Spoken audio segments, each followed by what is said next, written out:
Yo Ollie says, do you love your gay fans? If so, when is the OnlyFans coming?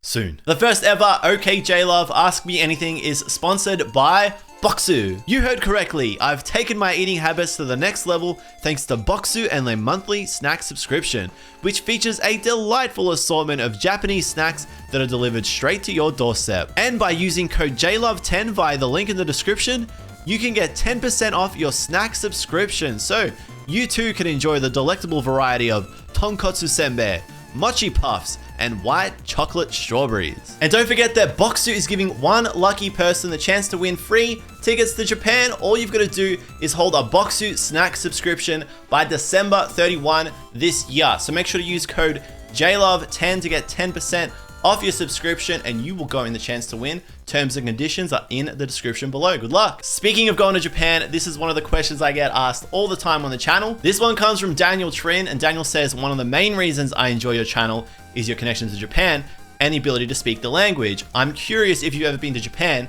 where and what the experiences were like. Well, Daniel, I've been to Japan plenty of times. I think about 4 or 5 times, and I've been all around. I haven't been to the far north and I haven't been down south, but I've been to the usual places: Tokyo, Osaka, Kyoto, Hiroshima. I've been to Ise, explored around Gunma, Nagoya, Maebashi. I've gone basically city and country. I do want to head up to Hokkaido one day. I haven't gone skiing or snowboarding, which is something I really want to do. I really want to go snowboarding over in Japan, and I really want to explore the south. I want to see what it's like, you know, where it's a bit more tropical, where the weather is a bit hotter. I know there's heaps of really cool islands down Okinawa way, so I'll get there once the travel restrictions lift. But yeah, I have gone a lot of times, and going to Japan is part of the reason why I started learning Japanese again. This is a question that Daniel has asked. He says, I'm curious how you learned the language, and I believe that Oscar Lai also said, how and when did you learn Japanese?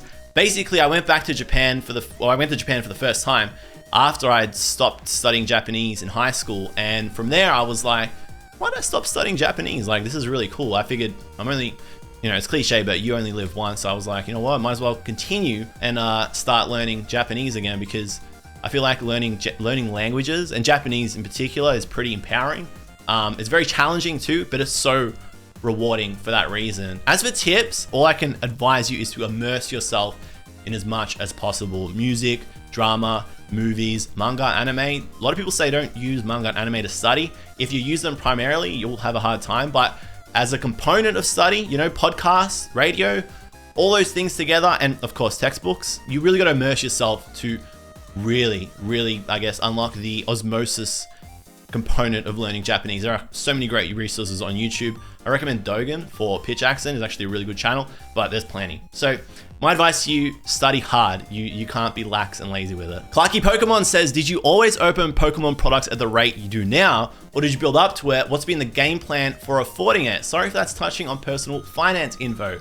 Clarky, great question, and one I'm pleased to answer. What is the game plan? Well, for me, it's a little bit unique. My situation is definitely different to yours, because I am opening product on a YouTube channel that you guys have helped make really successful. So for me, I'm fortunate enough to be able to open product at a much higher rate because of the content I produce. But that isn't to say, you know, if you're thinking of opening up a lot of product that you can offset it by starting a YouTube channel.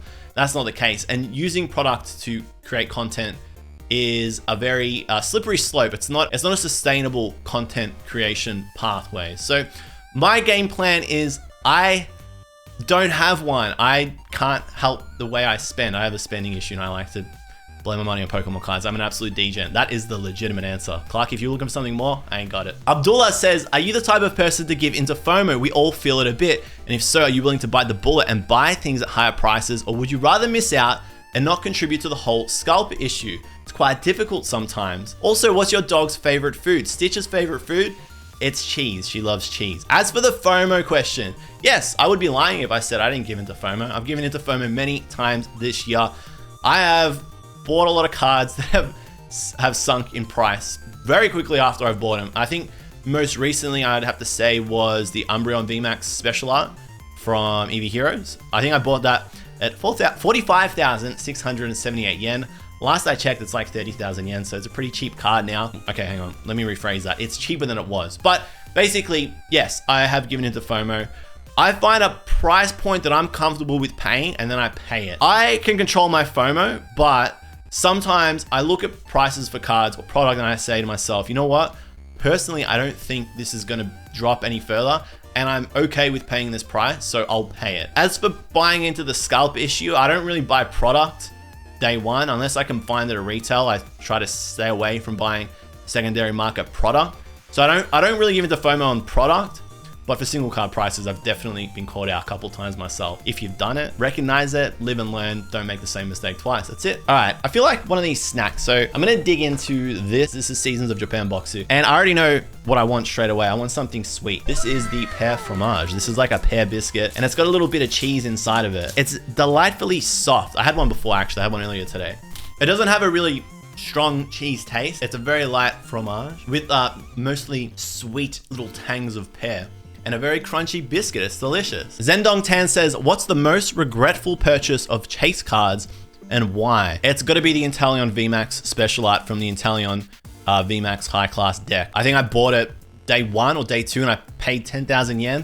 That is a perfect example of me getting sucked into FOMO. I thought, you know what? Apparently it's like a 1 in 6 chance, like 1 in 6 of these boxes. And I don't like those odds. I'm just going to buy it as a single 10,000 yen. I mucked up. Mexican Clover says, what are your hobbies besides collecting Pokemon cards? Do you like reading manga like One Piece and Dragon Ball? And DTC Reviews says, who's your favorite One Piece character on that topic? DTC Reviews, excellent YouTube channel, by the way. They open up figures exclusively from Japan, so definitely go and check him out. DTC, my favorite One Piece character is Ace. And Mexican, I love anime and manga. I'm a huge One Piece fan. I love reading the manga. I love watching the anime after reading too. I love my JoJo. I love my Hunter x Hunter. I'm a weeb. What can I say? All right, I got issues. Recently, I've been playing Shin Megami Tensei 5, which has an absolutely fantastic soundtrack. I cannot get enough of it. I love playing sport. I play basketball every week. I used to play Aussie Rules football, but it's pretty demanding to train, play, manage YouTube channel, Twitch stream, live my life, and do everything I do. But I love my sport and I love my gym too. So some of the stuff I like. David Chu says, if you had the power to reprint any set product for a year straight, what would it be? I gotta say, David, it's a toss-up between EV Heroes, Dream League, and GX Tag All-Stars, but I'm gonna have to go with GX Tag All-Stars because there are so many amazing secret rares, ultra rares, all those full art trainers that still haven't made it out of Japan, that are still exclusive to Japan. And while that set was available for so long, it left us too soon. You know, I'm still left feeling like I want to open more and more boxes of it. So yeah, if I had the choice, it'll be GX Tag All-Stars for sure. And make sure to check out David Chu's channel too. Dude is always opening up Pokemon cards and he has so much passion for it. Gold Dropper says, will there be reprints of Shiny Star V in 2022? Gold Dropper, I can't read the future, but I can tell you that there are a lot of reprints for Shiny Star V now. So if you've been wanting to buy it at retail, now is the best time to do it. Have a peep in our Discord, discord.gg/okJLUV. You jump in. Usually you get a shout out or a ping when that thing restocks. It's been restocking at least, I don't know, 2 or 3 times for the last 2 or 3 weeks. So get on it, buddy. Okay, I feel like I want to have something sweet again, and I'm really liking these sweet dango mochi. These are so, how can I say this? They're like jelly-like. They're covered in sugar. They melt in your mouth. They're chewy, literally just doused in sugar coating there. Delicious. I love it. I cannot get enough of those. I'm so glad that they put 2 whole packets of those in a box. Kenley says, what do you do for a living? Jeffelson says, how old are you? Please and thank you. And Michael Sticks says, how old are you and what do you do for a living? I am 22 years old and I am a university student and I study. Thanks for watching. Pokemon Bob says, hey JLove, which program do you use for thumbnails? They are so cool. Pokemon Bob, thanks for being a member of the channel. What's good, my guy? I use Adobe Photoshop to create my thumbnails. That's because I use the Adobe Suite for all my editing. I use Adobe Premiere and After Effects as well. I kind of just stuff around in Photoshop using various skills that I've learned over the years until I find something that I think is clickable, but trying to figure out what you guys want to click on is probably the hardest thing I've ever had to learn. Can't you just make my life easier and tell me what it is you want to click on? Just tell me what it is you want to click on and I'll make it. I swear I'll do anything. I'm at my wit's end here. Please, Bob, please help me. Tamik says, not entirely Pokemon related, but could you show us or tell us about your setup, particularly how you film over the desk because you're wanting to start your own channel?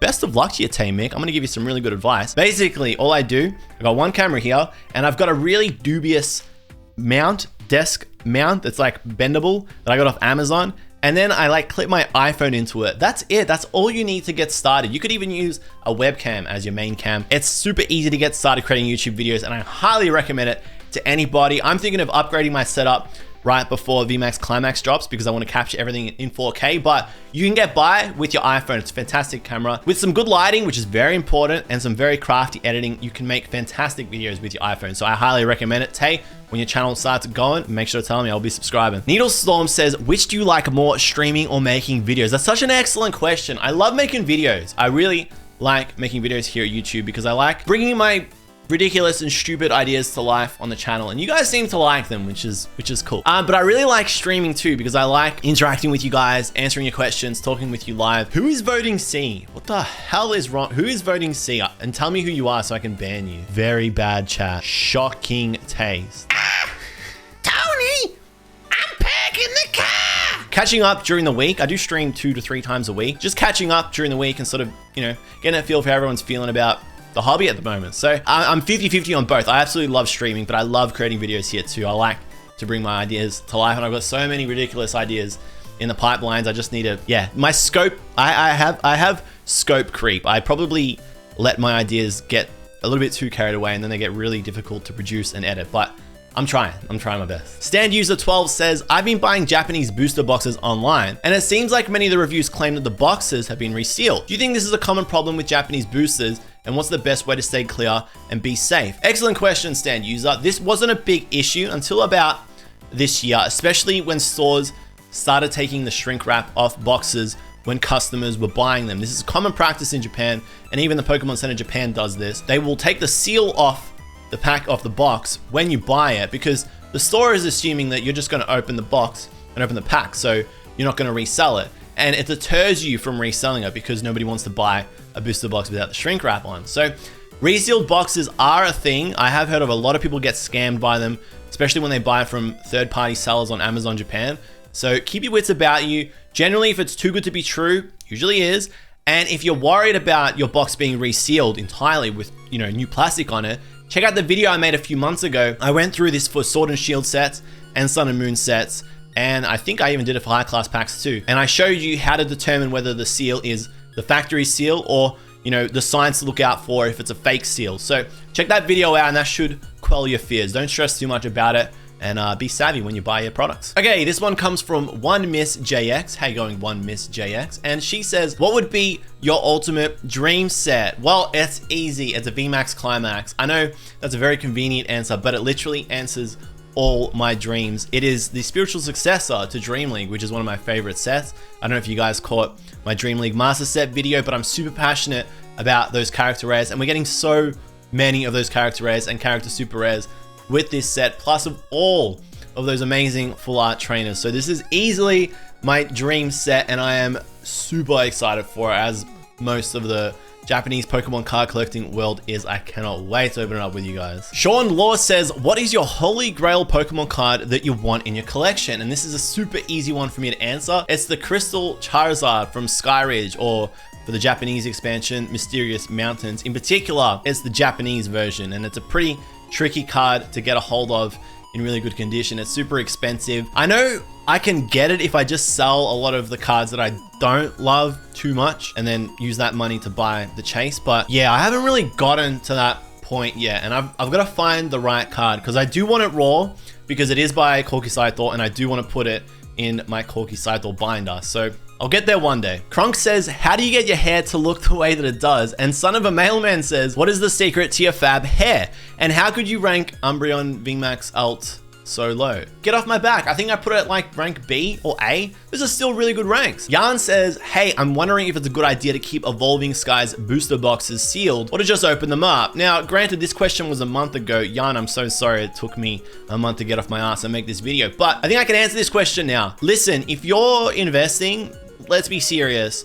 Investing in English is an absolute disaster right now. The writing is on the wall. If you're holding onto those boxes thinking they're going to be a really cool investment in the next 6 months, it's not going to happen. They're going to be printing these sets for a long long ass time. So, you know, if you want to open them up and have some fun, go for it. If you're a player, open up the packs. Maybe open up the packs, see what you get. See which cards you get, maybe buy singles for the ones that you missed that you need for your deck. But there's no point really sitting on English. Modern English right now, it's a weird thing to sit on. So just open and have some fun. D-Spill says, do you think all these investing channels will die in the next 12 to 18 months as the world really gets back to normal and Pokemon's printing for future sets will bring the hobby back into a drop like in 2017-18 and in 2009? D-Spill, asking the hard-hitting questions, because if I answer this one, I look like an asshole. And if I don't answer this one, I look like a coward. So, D-Spill, I'm going to answer it for ya. No. Dark, should I invest my life savings on Pokemon cards? How do you organize your collection? Yes, no. Joe Guyman says, hi J-Love, big fan. I know, baby. I just wanted to ask, why? Why was my mother eaten by a Titan all those years ago?